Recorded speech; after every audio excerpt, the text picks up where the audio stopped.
The movie begins with a girl sitting by a lake, wearing headphones and listening to music.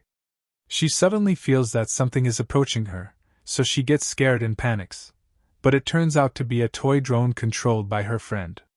He walks up to her, and she gets upset, telling him she could have been hurt by the spinning blades and that it could have even cut her head off. He tells her it's just a drone and the worst it would have done is scratch her. He takes a drink while standing next to the lake. The girl asks him to go check on Jessica, their friend, because she wasn't feeling well. He tells her Jessica is fine, and that he gave her some sedatives so she could rest after what happened. She gets annoyed that he didn't do what she asked, so she decides to go herself. She enters the house and calls for Jessica, then walks into her room. When she opens the curtains, she finds Jessica lying on the bed. She asks her if she can take the car and leave her with her boyfriend, but Jessica doesn't react at all.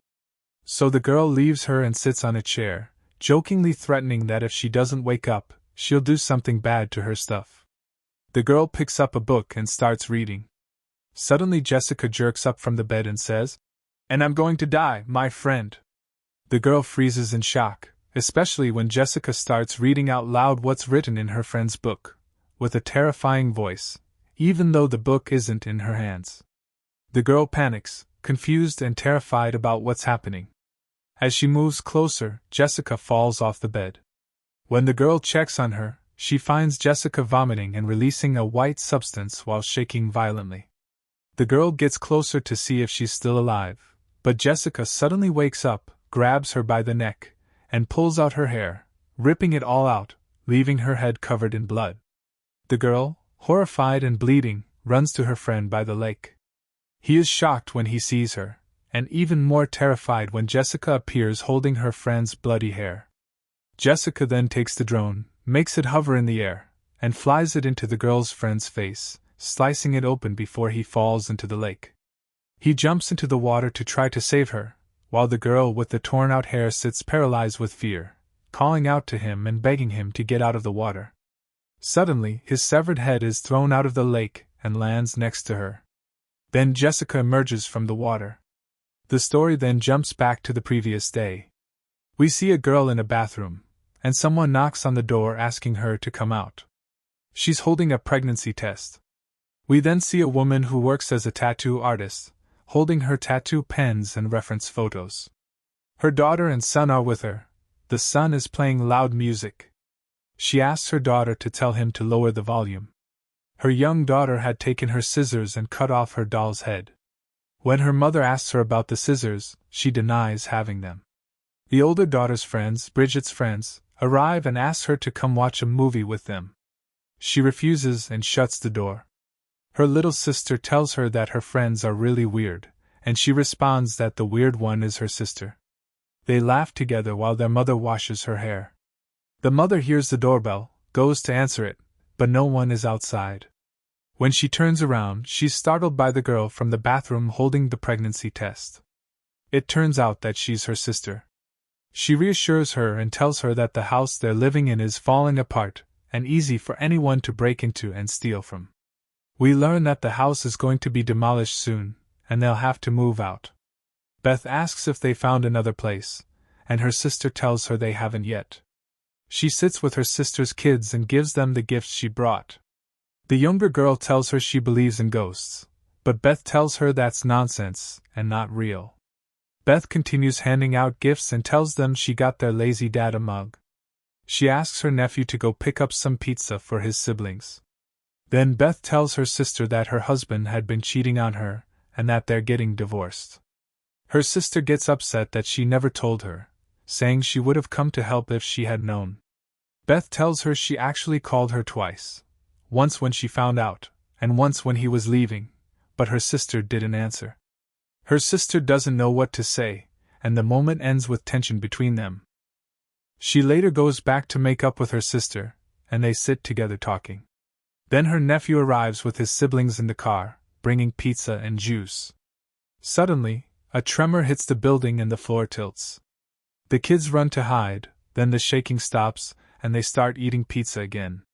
Danny finds a deep hole leading down to the water tanks, and his curiosity pushes him to climb down and see what's inside. He turns on his phone's flashlight and descends, searching around to see what's in the pit until he discovers a box filled with papers and various objects. He takes them, then hears a strange noise. When he points the light toward the sound, a statue falls on him from above. After that, he goes to a broken coffin, opens it, and takes something wrapped that's moving from the inside. When he unwraps it, insects burst out and scatter everywhere, and he finds a closed book. Their mother's worried about them and asks the neighbors, but no one knows where they are. She asks one of the residents to get her a car so she can look for them.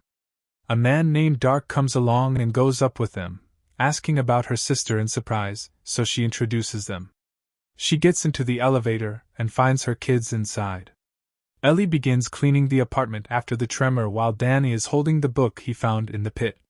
He asks his sister if he can sell it to get some money to help their mom, but she refuses and yells at him, saying the book is stolen and sealed for a reason. Danny tries to open the book, but it's locked shut as if it has teeth. When he tries to force it open, it cuts his hand, and his blood drips onto the cover. Suddenly, the book opens by itself. They're both shocked and have no idea what's happening. Inside, they see drawings of dead people, brutally tortured bodies, and torn limbs. His sister panics and tells him to close it and return it immediately, saying their mom would never let them go out again if she knew.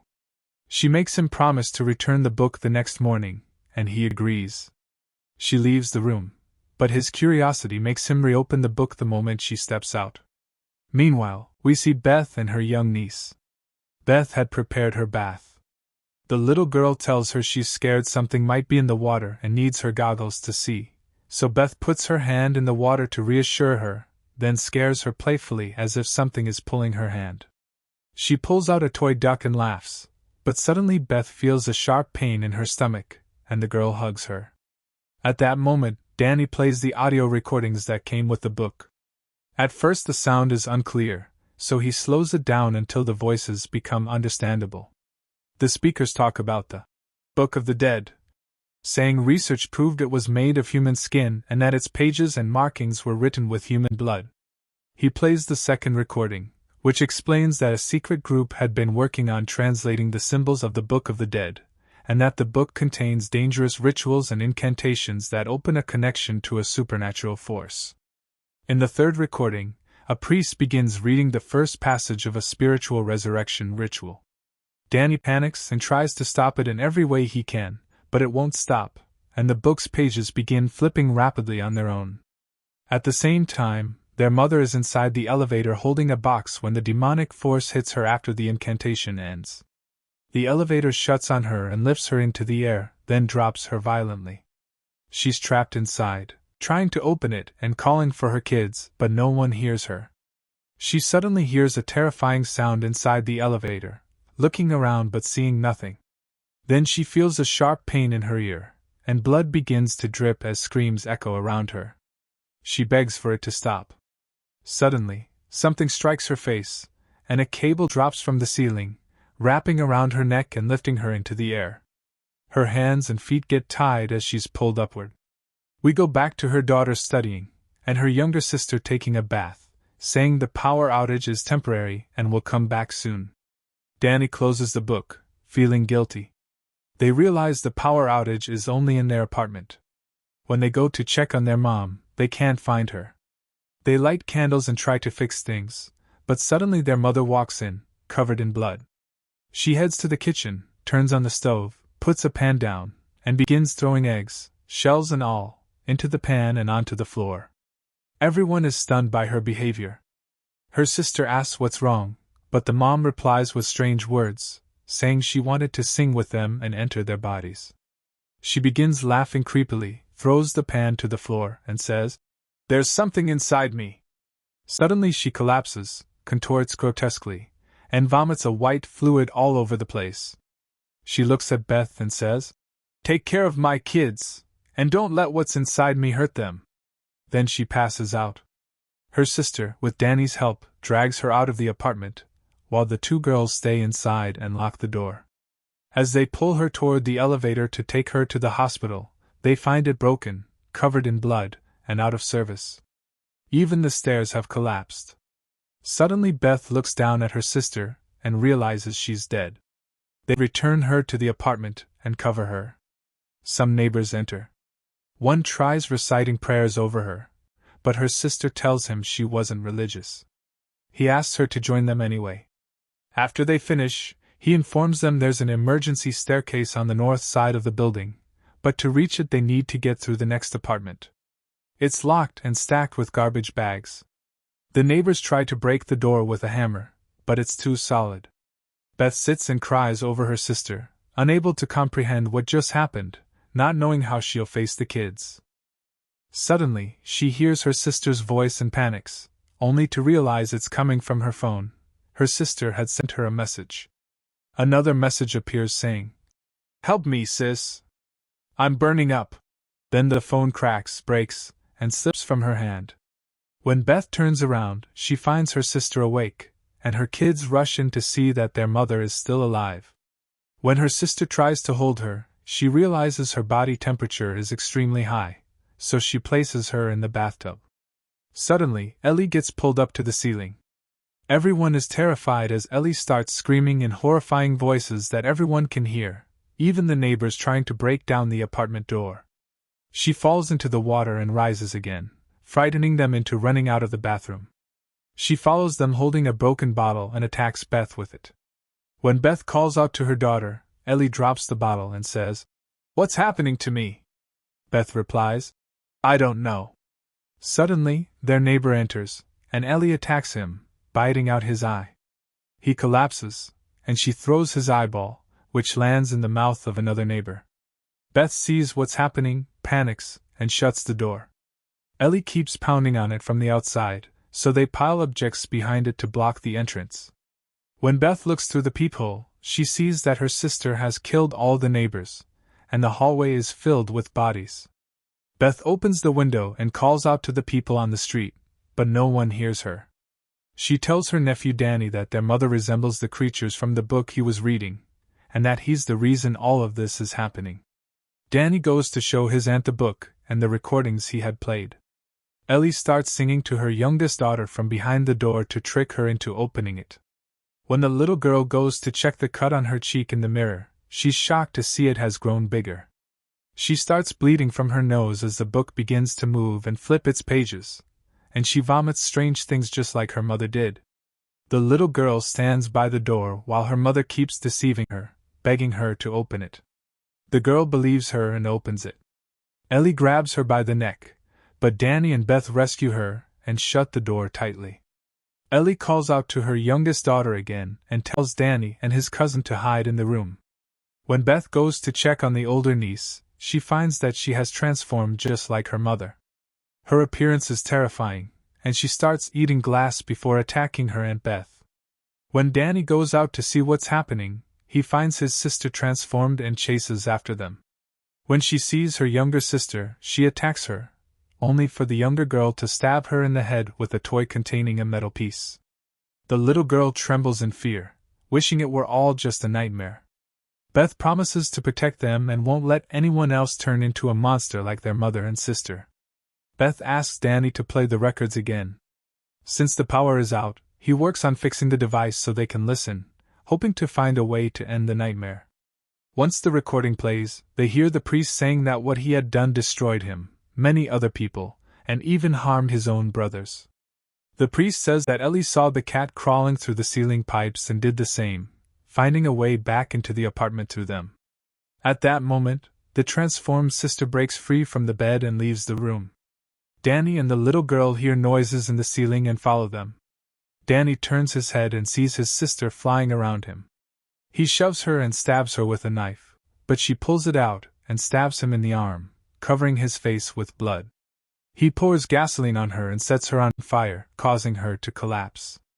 Ellie drops into the room with her sister while Beth keeps listening to the priest explaining that there is no way to kill them, and the only solution is to escape. Beth notices Ellie's shadow near the window right before Ellie attacks her with a knife to her neck and pushes her out of the room. When Beth comes out, she finds Danny lying on the floor covered in blood and the little girl hiding under the table. Beth grabs her and tells her she is pregnant with twins. The girl hands her aunt a pair of scissors, and Beth stabs Ellie with them before escaping the apartment with the little girl. Beth goes to open the door leading to the fire escape, grabs the dead neighbor's weapon, and just as Ellie enters, Beth shoots her, cutting off her arms and legs. The dead neighbors rise again, laughing and telling her that everyone will die. Beth picks up her niece and enters the elevator, which begins filling with blood. They open the ceiling hatch, their hands soaked in blood, and Beth tries climbing up. But the elevator bursts from the weight of the blood, the doors open, and they fall out. Beth checks on her niece, who is still alive. They head to the car and open the gate, but the car won't move. A strange monster appears, forcing them to flee the vehicle to hide. Beth carries the little girl and makes it through the gate just in time, but the demonic creature grabs the girl and pulls her back. The gate collapses on the creature, and Beth runs in to save the girl before she's killed. The girl escapes to hide. Beth falls, and the creature drags her sister toward the wood chipper. The little girl manages to stop the machine, and Beth grabs the chainsaw, telling her niece to turn the machine back on. She shoves the creature inside, grinding it to pieces. Beth carries her niece and leaves the area. Afterward, we see a young woman leaving one of the apartments, unaware of the blood around her as she talks to her friend. When she approaches her car and sees the blood on the ground, she panics.